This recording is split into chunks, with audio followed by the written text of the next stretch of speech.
I wanted to talk about something that I hold near and dear to my heart. It is the heavy horsepower 392 that Jeep has produced and been in production since 2021. Now, this vehicle is an absolute outlier in the industry, creating as much horsepower as a muscle car, but still having the off-road capability of that Rubicon model. So it's now the right time to either buy a new one, buy a used one, order one, or get your hands on one of those 392s. Going to the new side. So I would say the first thing, if you're looking for a Rubicon 392, just know that these engines are not going to be around forever. Now, FCA and the Stellantis group have announced the Hellcats are going to be going away. These heavy horsepower V8s are not going to be around for the long term. We're going towards more hybrids, we're going towards turbos, we're going towards smaller displacement engines. The big gas guzzling V8s are going to be a thing of the past. I don't know how soon, but everyone's kind of addressing it, and while you don't want to see it go away, it's probably going to happen. So ordering one of these is the way to get it exactly the way you want, and I would say in the future they will be a collector's item or something that will hold more value, because arguably this is the coolest Wrangler that they have produced from the factory since the 70s, when they were still putting V8s in the Jeep CJ7 at that point. But what you would want to do if you're going to order one of these, get them exactly the way you want. So get the color, get the trim, get the options, and then order it through a dealership like Dan Cummins CDJR of Kentucky. My girl Lindsay down there will help you out with the orders, hook you up, and get you a great price. And if you say Matt from Dirt Road Cred sent you, they'll have a little bit extra for you too there. So if you're going to order one, definitely save the money. Don't pay over MSRP if you're going to place an order. Save a lot on this one. Right now, I would say as far as ordering one goes, this might not be the perfect time to order one just because some of the options have been removed. But if you don't want the extreme recon or planning on putting different wheels and tires on anyways, I would say go for it, because you never know, they could pull the plug at any time. Buying one new. So buying one right off the lot new. This is a tricky situation because some dealers seem to be living in sort of this like cuckoo land, and then other dealers are down to earth on them. I have seen 392s still as of this moment on lots for over $100,000. They're still trying to mark them up $20,000 to $25,000, but then you go down the street and they're selling one at MSRP. So when buying one new, what you want to do, I like to use Auto Trader. It seems to give me the most results in my area, but I like to go on there, search the color, search the trim, go the same way you'd be looking for a vehicle, and then go to the dealership that has the most reasonable price. Now, when I say that, you're going to go to them, you're going to look at the price online, and you might be shocked by calling them and they're going to mark it up another 20 grand on the phone with you. You want to find yourself an honest dealer that's not going to mark it up like that,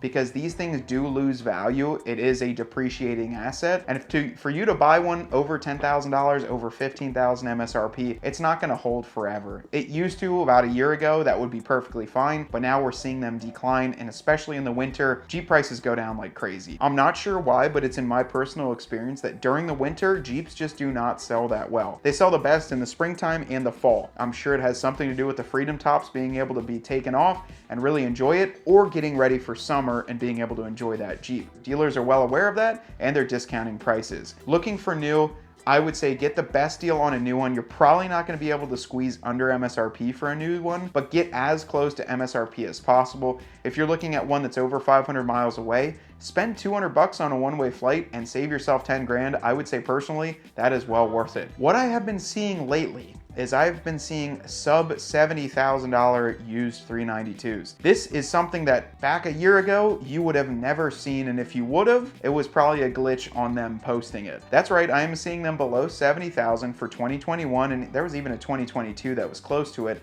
but they are dropping. The car market has been flooded with used vehicles. They've been priced very highly. And then thirdly, the winter time is the worst time for car dealerships to sell Wranglers. I saw one and it was extremely tempting. It was a 2021 392 Extreme Recon with 20,000 miles, and it was $72,000 as of the time I'm filming this. That is almost $15,000 less than you could order one for MSRP now, for the exact same vehicle. Same interior, same engine, same everything else, but just 2 years older and with 20,000 miles. I would personally say that is a great deal, and what I like to do as far as a tip when buying one of these, if you're looking at something used, make sure it's under 36,000 miles so you can still get the extended warranty on it. The Mopar extended warranties are extremely great, and you can increase that powertrain warranty very, very long. So I would say get that, run the heck out of the thing, and if you blow the engine, there's your warranty. Kick it in and use it. That leads me into the next thing though, and here's a little tip for you, and this is why you follow Dirt Road Cred. This is a trick or a tip that I've used for many, many years, and I'm sure some of you know it, but for those of you that don't, this is one that I want you guys to hear. I go on Auto Trader, and if I'm looking at trading in whatever vehicle I have, currently it's a 2022 Wrangler, what I'm gonna do is search used vehicles, and I'm gonna go to 200, 300 miles out. Search that exact vehicle, maybe close to that range, and I'm gonna search the trim. I'm not gonna leave in the color or change any of the options, kind of leave it a little bit more blank. And then what I personally like to do is search from price high to low. That's right, completely opposite of what you're thinking, but search from price high to low and figure out the dealers that are around you that are selling these things for the most ludicrous prices. I've seen people around me selling used regular Wranglers for 10 to 15,000 over MSRP. When you're trying to sell yours, you want to get the most out of it. So if a dealership thinks that that's how much they're worth,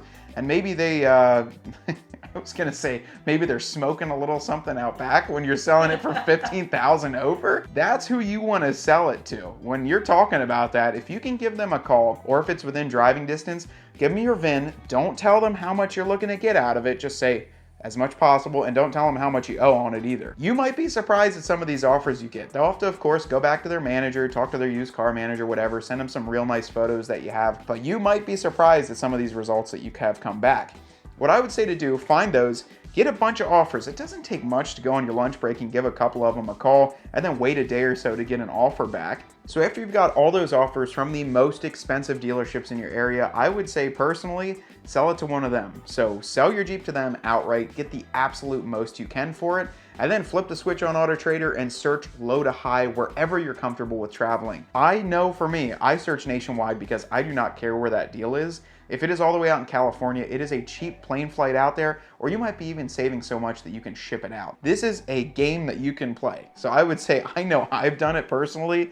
I don't like to admit it too much, but you know, when you're trying to trade in your vehicle, you want to get the most money possible. Don't let someone tell you it's not worth it, but I will tell you that the biggest advantage the dealership has is they know that a lot of people won't take the time to do it. I know I've been personally looking at the 392s. I think this channel would be absolutely sick with one, and I don't know, it's tempting. I think if they hit close to the 65K mark, so 65,000, that's worth it to me. So I would say that a Rubicon 392 factory, I can extend the warranty, I can play with all that. It's 100% worth it in my book. But we'll have to wait and see. If they hit that low, we might be picking one up, or maybe Ryan behind the camera will sell his kidney and he'll pick one up himself.